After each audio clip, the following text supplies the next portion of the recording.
ILIRI, basically, it has come out of taking students out here and other artists, sometimes with the group, sometimes coming in as guest artists, and all of us having to rethink where we've come from, how we deal with particularly this terrain. For those of you who don't know much about ILIRI, it stands for Imaging Your Land International Research Institute, and it actually has three purposes in a sense, or three hats. It's a teaching unit, so we have electives we've written, so our undergraduate students can come out here and spend 2 solid weeks out here rather than 15 weeks in the city.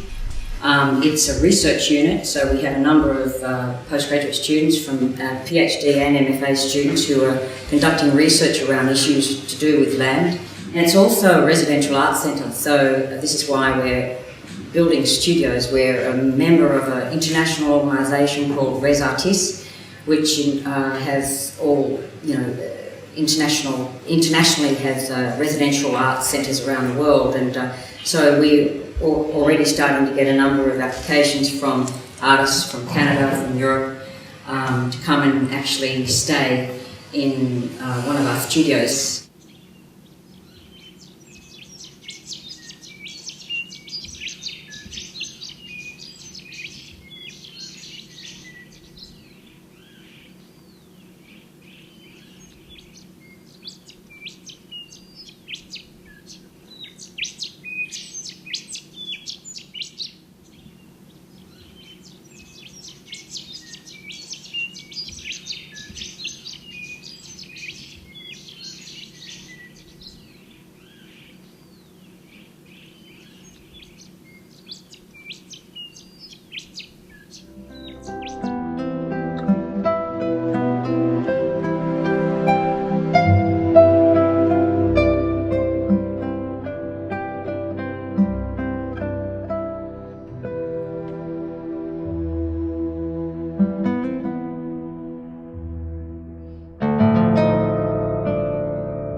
The interesting thing about this property is that it is so subtle that any landscape form makes an impression on you.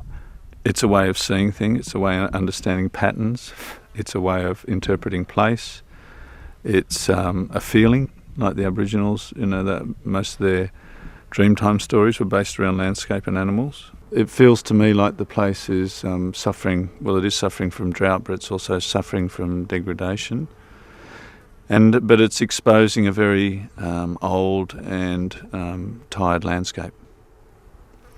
Well, I think the tendency is to look on a lot of this landscape and think it's dead, and there's just teeming with life underneath the surface. It's still quite humid, and there'll be lots of organic matter, even though it doesn't look like there's much on the surface. There'd still be lots of organic matter decomposing and lots of microbes feeding on them, and these whole food chains just, in a sense, maintaining the state of the subterranean ecosystem. And I guess it's, for me, a sort of symbol of how often the invisible, or the bit that's not looked at and not taken into account, is often the bit that's most important, and also the bit that has the greatest potential for helping us in these times of crises. And so I think with this landscape, if we take a different approach to looking after the life in the soil,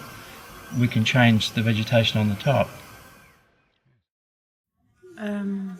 And for us, I think maybe for all of us, I don't know, but it's very interesting that Steve, for example, came along and he could explain a lot about vegetation and how this works, how the salinity works within the plants, how it relates to the animals, how it relates to the water problem, how you find water, where the water is. Because first you accept the desert as a very dry, surrounding, empty, but there's a lot of activities going on. And I find it very intriguing that it's like a big scale and a very small scale and about sand and which is partly about not just looking at what's in the soil, it's also looking again at what's in full view and realising that it's been overlooked.